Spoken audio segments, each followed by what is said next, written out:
What's up, everyone, and welcome to ClearTalk. So, in this video, we're going to be talking about riots and stuff that are going on in Israel uh, with at IDF like military bases that have been basically turned into um, like in prison camps and stuff. And what we had previously was some reports and stuff by different sources, Israeli sources, and other journalists and things like that, where there was, well, it was suspected for a while that there was like torturing and stuff going on to Palestinian prisoners. And then there was reports coming out about all these different types of torture um, techniques and things that the IDF was doing to Palestinian um, prisoners and stuff, that people that they had taken prison from Gaza or whatever. Um, uh, it was IDF first was like talking about basically, or they were claiming that it was mostly like supposed to be like people that were connected to Hamas or stuff like that. But then it come out that these were a lot of these people were just regular citizens, that they were not from Hamas, innocent people and whatnot. So there was a lot of reporting around this, and this has been an issue, an ongoing thing. And then now, from pressure uh, from the international community and some even international main stage like countries like the UK and stuff like that have put out have created a force and pressure on IDF to since these investigations come out and that they come out that they were actually torturing a lot of these individuals with inhumane, to say the least, techniques, uh, that they wanted some type of repercussion, or justice brought to the members of the IDF that were found to be doing this.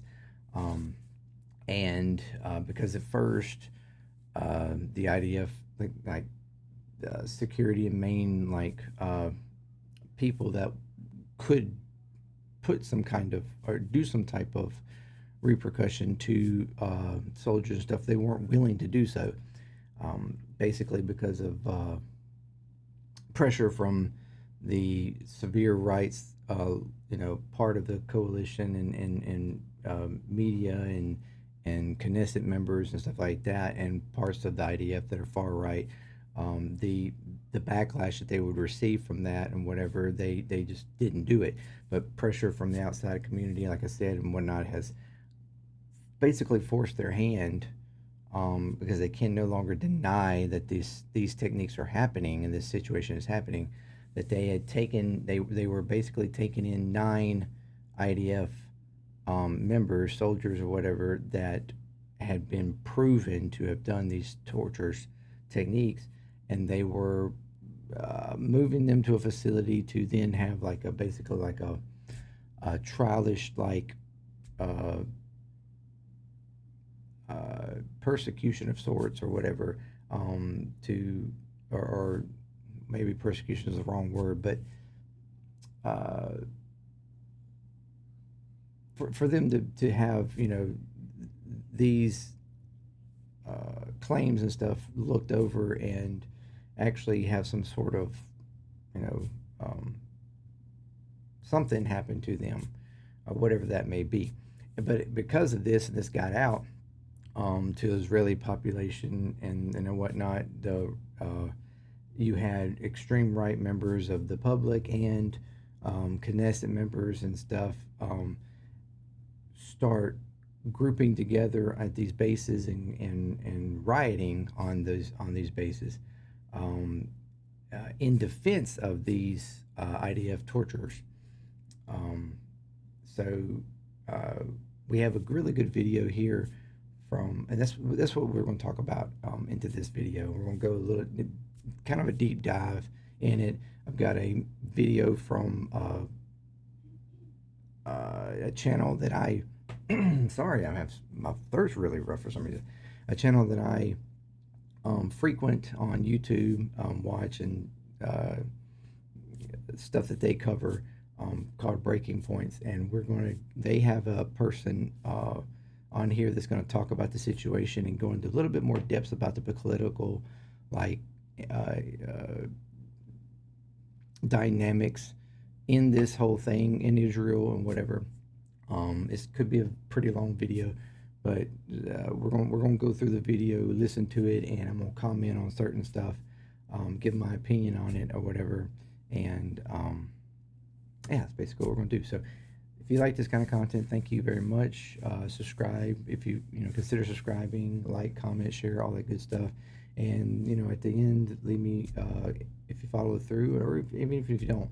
Leave a comment or whatever. Tell me what you think about the whole situation and what we discuss here in the video. So, without further ado, I got my headphones here so I can hear, and we're going to listen to this interview and discussion.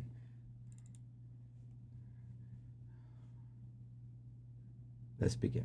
Wild scenes coming out of Israel yesterday when members of the Knesset and government ministers joined a far-right armed mob to storm multiple Israeli military bases. As I said before, you may think this is an exaggeration, but it was literally in defense of IDF soldiers who gang raped a Palestinian prisoner. So let me back up. Let me show you some of the images here as I speak. This is one of the mobs storming a military base that has been turned into a mass prison camp. Now, this is a place that has become quite notorious post-October 7th. There have been multiple news reports and a UN investigation that revealed horrifying details of systematic abuse of the Palestinians who are being held there, including systematic sexual assault. Specifically, we've got multiple accounts of a hot metal rod being shoved in the anus of multiple Palestinian prisoners. We've also heard about severe beatings. There have been dozens of Palestinians who have died at these facilities.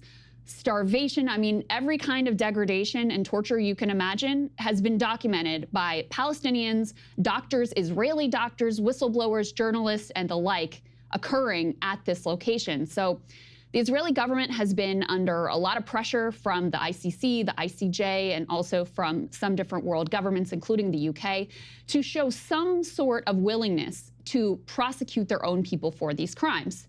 So they decided to go ahead with the prosecution of, I believe, 9 IDF reservists who they claim they have overwhelming evidence participated in one of these sexual assaults of a Palestinian prisoner. So yesterday, when the military police go to arrest and detain these IDF soldiers, it kicks off this absolute riot, first at the location where the abuse occurred, then at the other military base where the reservists were brought and detained and held awaiting trial. Just absolute insane scenes that are unfolding. So in order to understand this a little bit better with regards to the Israeli domestic political context, we wanted to bring in a guest. We've got an Israeli journalist who's set to join us, so let's get to that. Happy to be joined this morning by Shael Ben. Okay, so yeah, like she said, she pretty much laid out what I was talking about in a little bit more detail, a little bit better than I did probably, but she's a professional. But yes, basically, like I said, there have been some major. This has been going in under an investigation for quite a few months now. These accusations that were come about, and the more investigation that was made by different sources and whatnot, it was becoming more and more obvious and clear that these accusations were true, and in some cases way more severe than even originally found. And as you heard, there was multiple accounts of individuals being sexually abused and raped and stuff. The metal rod thing, that has been one of the big things, I think, was like, for most people that took in, was extremely serious abuse, and so yeah, this has brought about some major eyes on the IDF and the practices that they have been, certain sections of the IDF and practices that they have been doing um, in this war, um, as this went along, um, to Palestinian prisoners and whatnot. So this is the guest that they've had on here, um, and he's going to speak in way more depth and get into the whole major, like, back and forth political uh, pulls and strings that's going on in Israel right now with this situation, and really across the entire war. So Ben Ephraim. He is the host of multiple shows, one on YouTube called Shael Ben Ephraim Explains Israel, and another one called the History of the Land of Israel podcast. Welcome, Shael. And also, real quick, if you don't know breaking points, I guess I should have did this from the beginning. The lady right here on the right is Crystal Ball. She's a very left-leaning, she's a left-leaning, more progressive, like views like I have, um, politically and whatnot. It's been very hard against the war, and stuff like that. And her co-host is Sagar. He is a little bit more of he's a Republican, but he's a little bit more of a like centrist type, right leaning, um, uh, kind of liberalist to some degree, more part of social. It gives you kind of a um, somewhat right leaning and left leaning dynamic to the show, and sometimes they'll go back and forth, even in a debate style over some issues, given both sides. This is the reason why I do like the show, although I admittedly oftentimes don't agree with Sagar and his take on some things, but he does have some really good takes in other areas. So I have to give him respect in certain areas, um, in the way he views certain things. Um, Although a lot of those areas are also areas that she actually agrees with him as well. So, um, but anyways, but it's a really good show if you've never checked them out. And um, I urge you to check them out, and they cover a lot of good stuff and have a lot of good opinions. So, anyways, but go on. Thank you. Good to be here. Yeah, so I did my best to set up what unfolded in Israel yesterday with this mob storming multiple Israeli military bases. Let's actually put F2 up on the screen. This was, I think, some of the secondary clashes that broke out at the detention center where the Israeli reservists who are accused of sexual assault are being held. Could you help us just understand here, Shael, some of the context within which these clashes erupted? Yeah, I mean, it's very difficult for Israel watchers to fully comprehend what's going on here too, but I'll do my best. So the best way to set the stage for this is to look at what's going on socially in Israel right now. So there's always been a pattern where when Israeli soldiers are accused of doing anything to Palestinians, a lot of elements in society rally behind them. It used to be the extreme right, and now it's spread. So there's always been this kind of impulse to defend Israeli soldiers. It used to be a minority position, but October 7th strengthened that trend a lot. So after October 7th, the Israeli soldiers were seen as heroes, to a much greater degree than they ever had been before. And the events of October 7th made the Hamas members the worst enemies of the public in the state of Israel. And for many people, that even spread to other Palestinians, especially in Gaza, who they saw as supporting the events of October 7th. So you really had a increased amount of support for the IDF and a increased amount of hatred for Palestinians and Hamas in particular. This is something that we've all kind of noticed, uh, in a lot of the reporting and stuff when it comes to like the Israeli, like, citizens and public, that even though they have their um strong, like, dislikes of Netanyahu, um, and and wanting him to step down, and it's mostly over that previous accusations and stuff that he's had, but then also they blame him for October 7th even happening to begin with. Um, and that's the reason why they want that. They're pushing for that, but and the fact that they've been asking like vehemently for the something to happen for the uh, uh you know uh Israeli prisoners and captives or whatever to be brought back and rescued. And Netanyahu is steadily just persecuted towards the war and hasn't really tried outside of the one you know ceasefire that they had for this whatever 6 7 days or whatever early on. What was back in November, I think, or December. They outside of that, when they got those 100 or so hostages back, they haven't really even really tried since then. Every attempt that they've made at trying to do a ceasefire and try to work out getting the hostages back, he has pushed back, pushed back, pushed back, and really hasn't. And there's a lot of blame pushing towards him. But as when you poll the actual public as far as how the war is being engaged, how the IDF is doing against the Gaza, there's actually overall support for it, and they don't see an issue with how the war is being done. So it's always been this weird contrast, looking at it like, how can they have such support for how the war is being done on, in the killing and the abuse being done to the Palestinian people, but yet they have this frustration with Netanyahu over how he's conducting certain other things. Like there's been this weird kind of dichotomy going on with reports from the public and whatnot.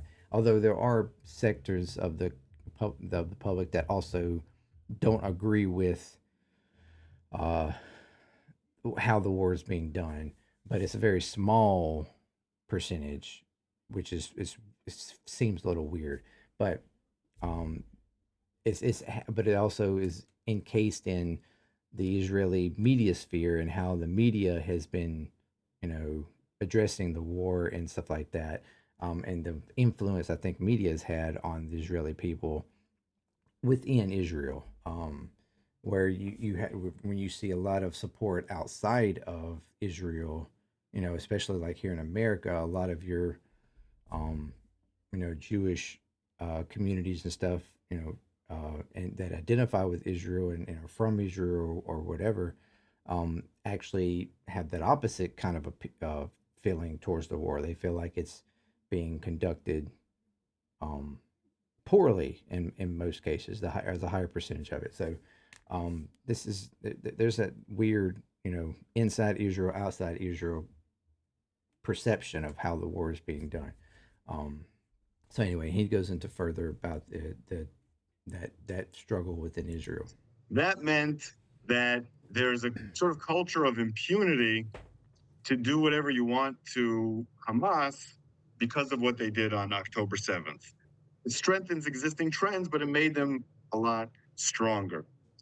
And that's one of the reasons why, when there have been various crimes committed or alleged crimes committed by IDF soldiers in Gaza and also in Israel against detainees, the IDF has not prosecuted them or has very rarely prosecuted them. Now, it's important to note that the military brass and the IDF wants to. They want to prosecute people who do things like this, not because they're bleeding heart liberals or anything, but because the military has an impulse to keep discipline. Because without discipline, it's hard for them to function. But they know that if they prosecute people, they won't get the backing of the government, to put it mildly, and elements in the government will come out against them, attack them, try to get them fired. Protesters might try to harm their families. So the pressure from the extreme right is great. So that's why there hasn't been much discipline in the IDF. because no one wants to touch the rank and file soldiers. And of course, among the rank and file soldiers, there's a lot of right-wing extremists as well, but also just people who are very angry at the Palestinians for what happened on October 7th, and also just people who are not good people who want to do whatever they can, and now they can get away with it, right?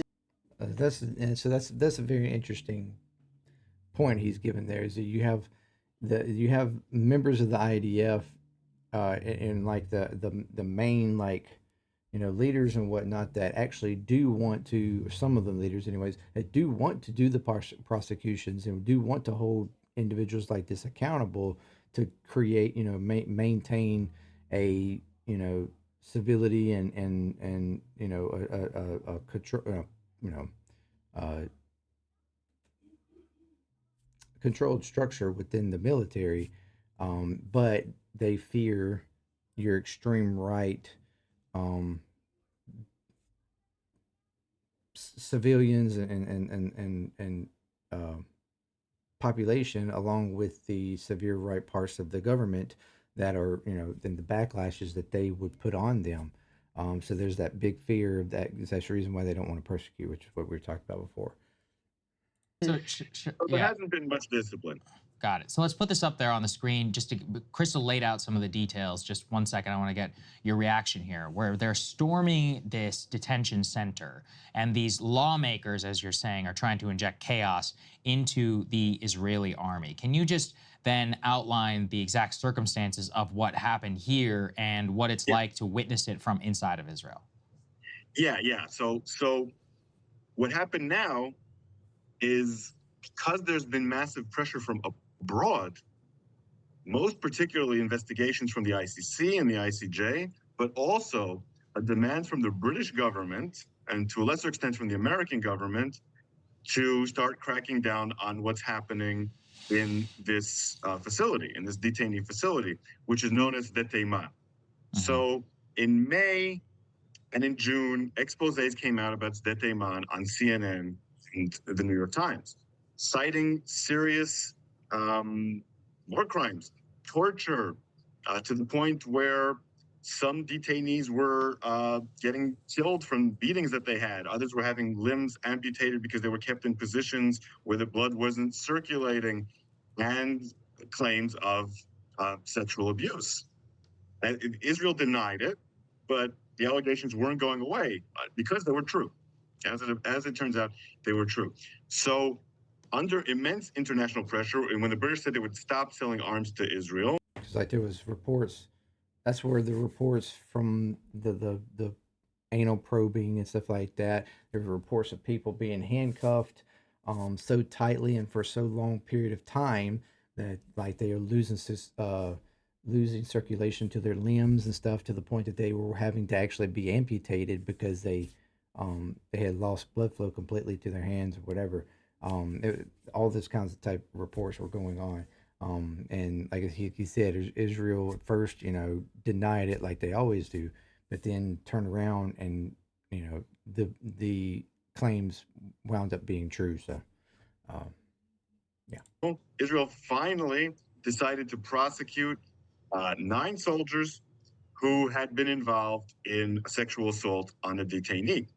This story came to light when doctors saw that one of the detainees had their anus had been something had been inserted in their anus very forcefully, and the injuries were very clearly indicative of sexual abuse. Once that news came out that they had been arrested, soldiers in their unit posted on social media about what was happening and said that this is an outrage. And within an hour, people showed up on the base.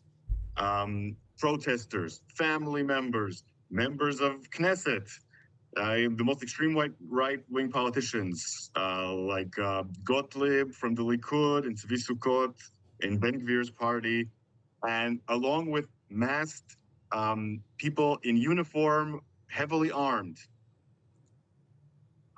Eventually, the police managed to get them to leave. They convinced them to leave. The police, which is under Ben Gvir, who is the most extreme right-wing leader in Israel, convinced them to leave. Then after that, They assaulted the detention center where they were being held in Bet Lid, and went into the military courts. And again, the police didn't stop them because the police is under the extreme right wing. So what we have here is the Israeli security apparatus captured, or at least strongly hindered, by the most extreme right-wing elements in society. And it's important to note that that leader, Ben Gvir, and people like him didn't go to the army. They're hated by the security services. They're considered terrorists by a lot of people in the security services. But the security services are increasingly powerless to stop them. And this threatens the ability of Israel to operate as a sovereign state. And of course, also threatens Israel's standing in the world, and is an absolute nightmare for Israel from every perspective. And of course, it also shows that these elements in society are one of the reasons that this happened, because Ben Gvir is responsible for the prison services. So he's also responsible for oversight over this prison. And he's made it his populistic goal to show that under him, terrorists will have the worst possible conditions.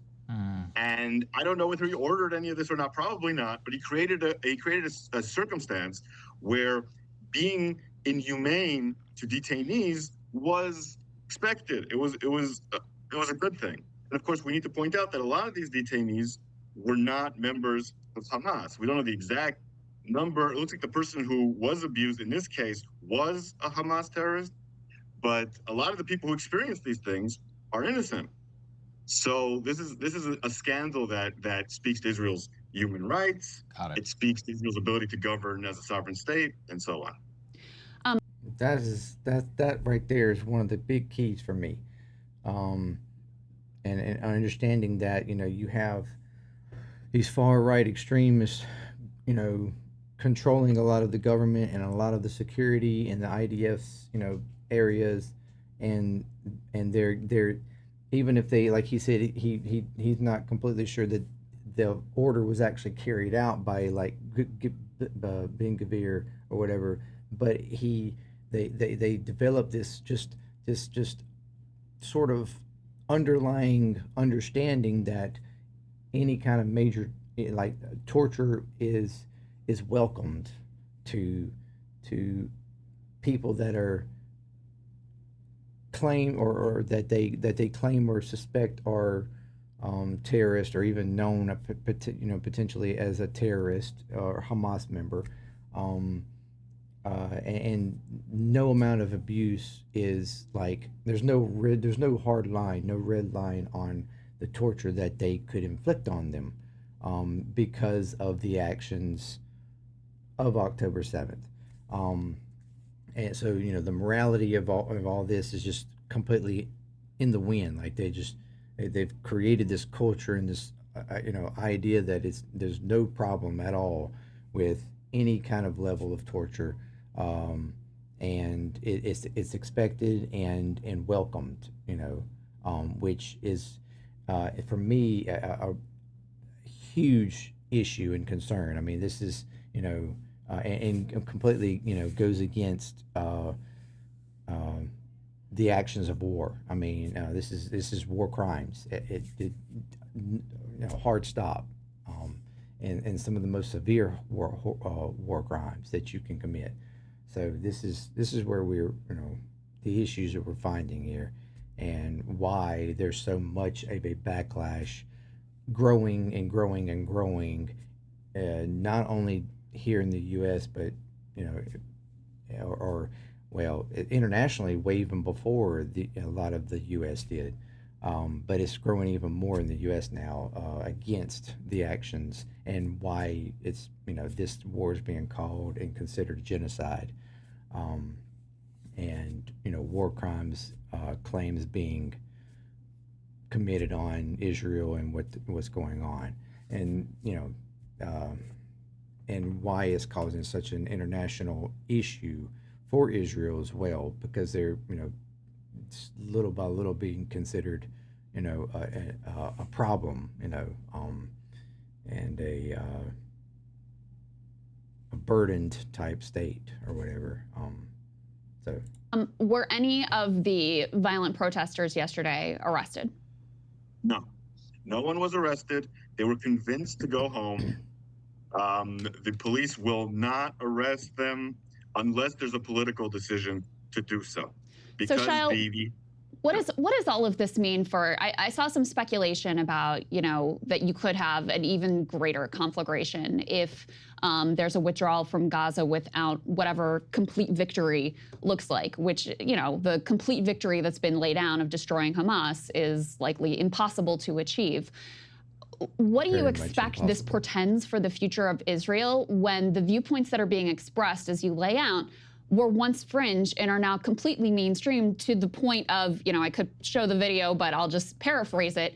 You're literally having a debate in the Knesset about whether it is legitimate to, quote, insert a stick in a person's rectum. And you have a member of the Likud party, a Knesset member, saying, yes, if he is a Nukba, a Hamas terrorist, everything is legitimate to do to him. That's how mainstream these views have become. So what does this portend for the future of Israel? Well, unfortunately, the trend predates.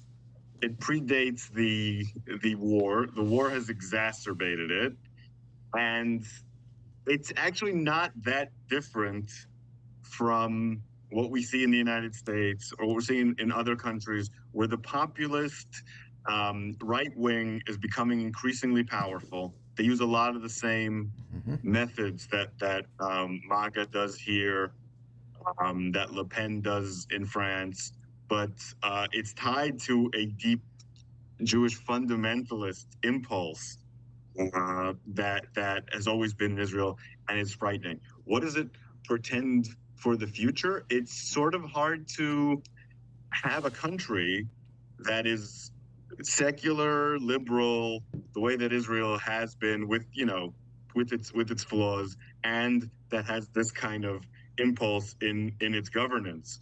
The next elections will be a battle for the soul of Israel. And what he's talking about here is where I am drawing so many parallels with the dynamics going on in our own country right now, with the extreme right wing, and you know, their blatant support for what has been going on in Israel and Gaza, but also how they are trying to basically take over our government, and, you know, with the Project 25 stuff and things like that, where they're, you know, and the plans for taking over and completely changing, you know, the whole concept of how our government, the executive branch in particular, the power there, and how it's wielded, and, you know,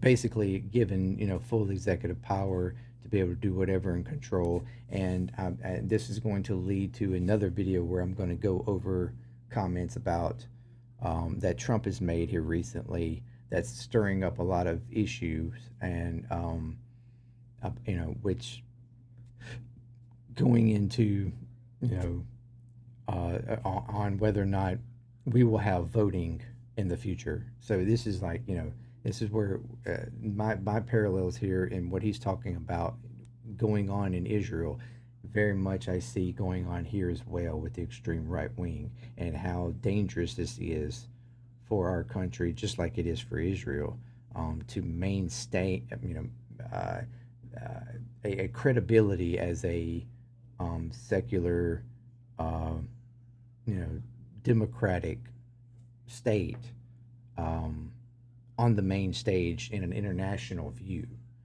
and have legitimacy, you know, on the international stage and whatnot. This is where, and respect, and even so this is where I'm drawing a lot of interesting parallels, and why I feel the same issue he's talking about with Israel, we possibly, if we allow it, will not be too far behind here in the U.S. So, and as we know from the United States, even when the more moderate side wins, the other side continues with disinformation exactly, and venom, and trying to sabotage the ability of the government to rule, I think there's going to be a lot of people in Israel who, if this continues to be the kind of government that they have in the long term, will leave. And those will be the most productive members of the society. Those will be the high-tech leaders. Those will be the professors. Those will be the literati and so on and so forth, which is something that I think the extreme right in Israel wants, because that will help them run the country better. And there's an attempt to dismantle the Israeli judicial system, because that's the one check and balance the Israeli system has against this kind of power. So right now, Israel, similar to a lot of other, which is what we have the same issues going on here with our Supreme Court becoming extremely more right wing and things that they've done. I mean, we're seeing it more and more, the decisions that they're making, and going against our our Constitution and everything else, taking away rights or whatever, changing the way things are viewed, and even with our with the immunity issue with Trump or with presidents in general, that they did just a couple weeks ago. I mean, this is the same kind of thing we have going on here, and that's what the right wing wants. Countries in the West, or the United States, as an example, is having a battle for its soul. And I think if the liberal democratic forces in Israel lose, Israel will be lost. It's not going to be able to survive if it doesn't have allies in the world, and it's going to be sanctioned by everyone, treated like a pariah state. That liberal part of the country is what kept Israel as part of the international community, and what kept it allied with the United States, and what kept it as a big trade partner for the EU. And if Israel loses that, it's not going to be able to survive. The extreme right fringe and the fundamentalists aren't going to be able to support the Israeli economy, aren't going to be able to support Israeli society, not in the long term. Many don't serve in the army. It's a disaster for Israel if these people take over, and this is a step towards taking over. Like, make no mistake, they're hindering the functioning of the state. If they completely take over, the state of Israel will not exist in the long term. And I think that's quite a possible outcome, unfortunately. But there's a lot of people in Israel who are against this. A lot of people, maybe the majority. At this point, I have no idea. And hopefully they will fight back. And that's what I'm talking about here. The same parallels with here. I feel like the exact same thing he's talking about. Now, there is a little bit of a difference between Israel and here as far as like size, economy, whatnot, power, strength in the world. There's a huge difference there, which you could argue is even more dangerous for us if we were to go down that path, or if we continue in that direction, or allow it to go in that direction. But like he's telling me, there's a lot of people in Israel that don't want that, and don't whatever. It's the same thing here. There's a lot of people here that don't want that. I would even argue the majority of people don't really want that. So that's what's very important here, and what we have going on with these elections, and this, why this is being considered such a huge, Democratic stake going into November. And who's chosen as president. So, yeah. Shaila, I think it's fair, you can correct me if I'm wrong, but you would sort of politically identify as like a liberal Zionist. Is that a fair characterization of your views? So there are plenty of things Absolutely. that you and I wouldn't necessarily see eye to eye on, but I really wanted to put up this tweet that you sent yesterday and commend you for it, because I think this is a very difficult thing to admit when we've gotten something wrong, or to acknowledge and identify our own blind spots. So if we can put F6 up on the screen, you said in response to all of these events yesterday, I feel stupid and ashamed. In May, an expose came out on CNN detailing the abuses in Sde Taman. I'm sure I butchered that pronunciation, apologies. Then the NYT released their own article on it. Both were backed up by Israeli sources crossed with Palestinian ones. Yet you say you dismiss them because your government sources and Israeli media denied them. My whole life, I was told that the international media was out to get Israel and that they were all anti-Semites. And so with that blind spot, even with the reporting, even, you had a UN report about this, you had multiple mainstream media outlet reports, you dismissed it because of the, the propaganda ecosystem that you existed in. And I actually want to continue with this because I think what he actually continued saying is very important as well. He says, but today I realize how much I was lied to by my country, by my friends, by my media. Today, many of the people I talked to who denied these allegations admitted they were true. And the worst part, none of this is coming to light because the IDF and government have changed their hearts about it. It's coming out because the pressures from the UK, ICC, and ICJ was getting too great to ignore. This would get Netanyahu, Gallant, and the chief of staff in serious trouble. So they finally said the truth, that Israel is routinely torturing inmates, that sexual abuse is fairly common there, that people have been tortured to death.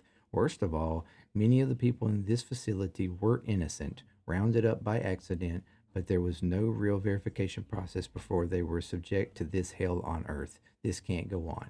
I thought that was very important, although she didn't read through that and comment on that. But I thought that was interesting to finish out what he wrote there. In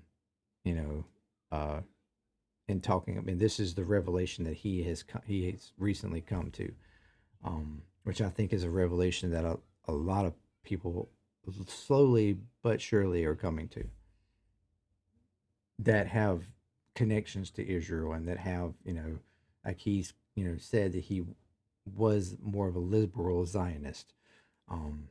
But he still, even now, is coming to these realizations of stuff that, he was been lied to for years by everything attached to Israel. You had multiple mainstream media outlet reports. You dismissed it because of the, the propaganda ecosystem that you existed in and what your own government sources were saying. So I'd love for you just to talk a little bit about that and also talk about whether this revelation has changed your assessment in any other part of, Israel's prosecution of the war in Gaza or Israel in general. Yeah, okay, that is a difficult question. So as far as what was happening with Steteyman, I knew that what was going on there was very bad, and no one in Israel was denying that. It's just that the worst abuses were being covered up, the ones that like what we're talking about. And now people I've talked to who told me that these things weren't true are now telling me that they are.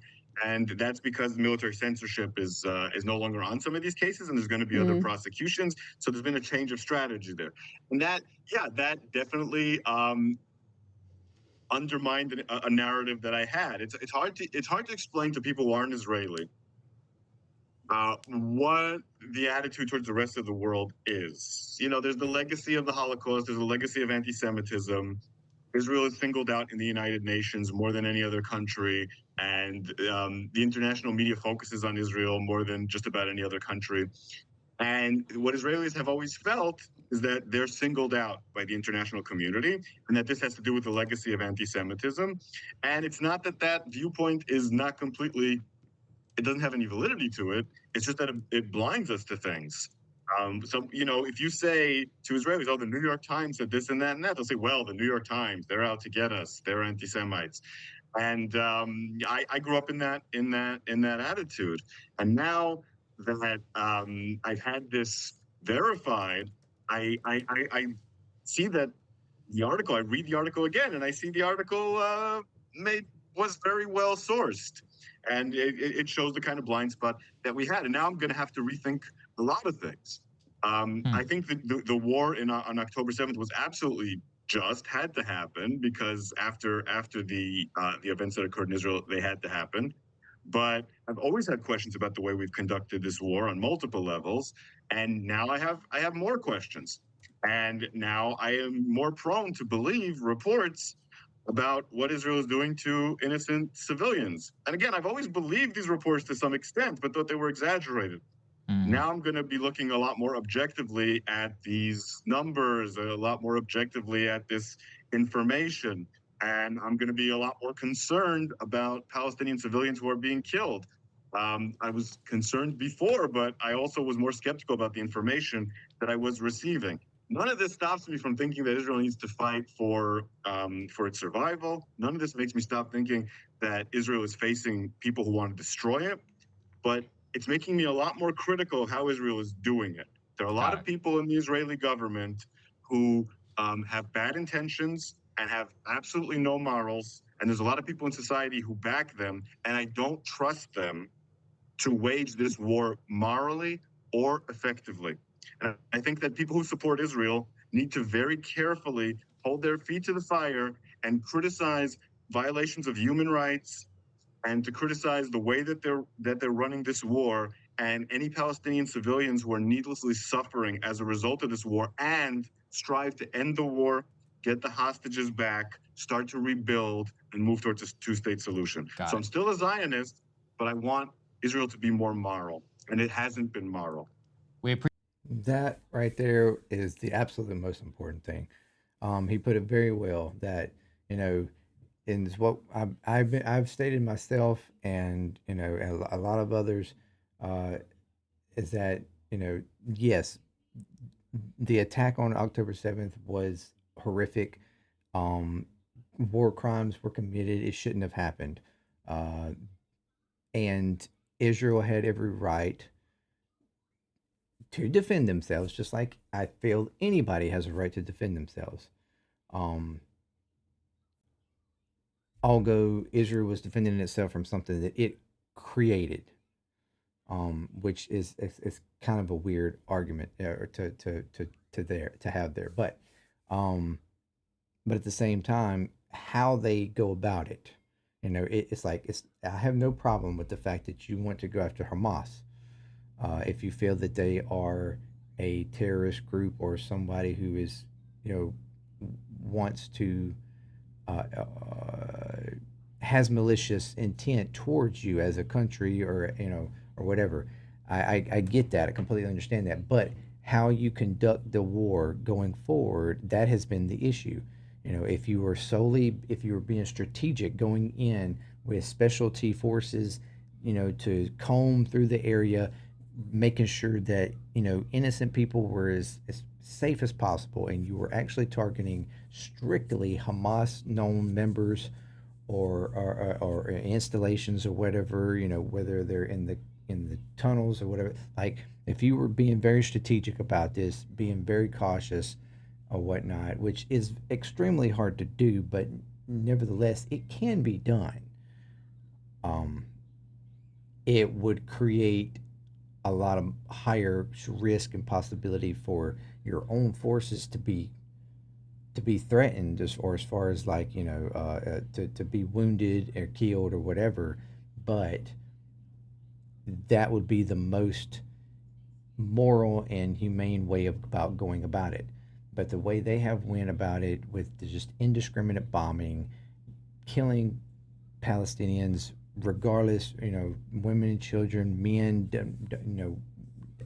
without any concern for their well-being or anything, destroying infrastructures, resources, and making it, basically, almost impossible for these people to survive or carry on, not even during this time, but after, you consider it complete.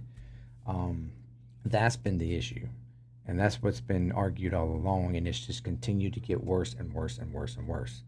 And created this, you know, rejection strongly by the international community on the acts that is being done, and why at this point genocide has been strongly placed, on these actions. And that's the issue. uh, and so, in what he's stating there, that yes, he still believes in them having a right to defend themselves and protect themselves from people who want to destroy them, just like any country does. But even he now has to be more critical, and he's suggesting for all people that were back in Israel to look at this a little bit more, with a little more scrutiny, and understand that maybe things are not quite like Israel says they are. Maybe they're not exactly going about it the way they say they are. Maybe their intentions are not exactly what they say they are. Like there should be a whole lot of scrutiny being put on this, and it doesn't matter. Even if this was the U.S., I would be saying the same thing. You should be putting scrutiny on the U.S. I still put scrutiny on the U.S. for the actions that we have had in this, sending weapons and everything and all the support that we have given to them, which I do not back and do not agree with. So just as much as I give scrutiny to my own country and their actions in this, you should give the same scrutiny to Israel's government and the military and how they're acting on this. So, and like I said, the dichotomy of the power struggles and whatnot in Israel very much parallel what's going on here, and that was the end of that video pretty much in what was talking about there. But that's what I wanted to go over here. I know this is a long video, but I felt like this was a very, very important video. One of the best ones that they've done, and it was good to see somebody like this get on and talk about those dynamics and issues going on in Israel, and give a little revelation to the situation from that perspective, from an Israeli, perspective, and so and how these actions and what has come out of this has even changed his mind, or at least made him a little bit more scrutiny, bring more scrutiny to claims being made or defenses being made of Israel. So anyways, hope you enjoy this video and this content. If you did, like, subscribe, comment, and all that. Let me know what you think. What issues going on in Israel, the protesters. I mean, they're literally the support is so strong that these were protesters not against the sexual stuff, but defending the acts that were going on by these torturers and the IDF. So that is just mind blowing to me. How you could support and protest against something as severe as sexual abuse and stuff on a group of people, on prisoners, regardless of whether or not you felt that they were guilty or not. Like here in the U.S., we're supposed to have. I mean, this kind of acts, reminds you of Guantanamo Bay and stuff like that, and what actions were coming out of there, how we were torturing people and whatnot, and why that got shut down, or revamped or whatever. Like and put a big heart, put a major scar on the U.S. and how we were conducting stuff. This is the same type of thing. So, and why we have a justice system, and you're innocent and proven guilty. Regardless if we know you're guilty, you have to prove, at least give the attempt to prove their innocence. So, anyways, thank you very much, and until next time, Clear Talk. I'm out.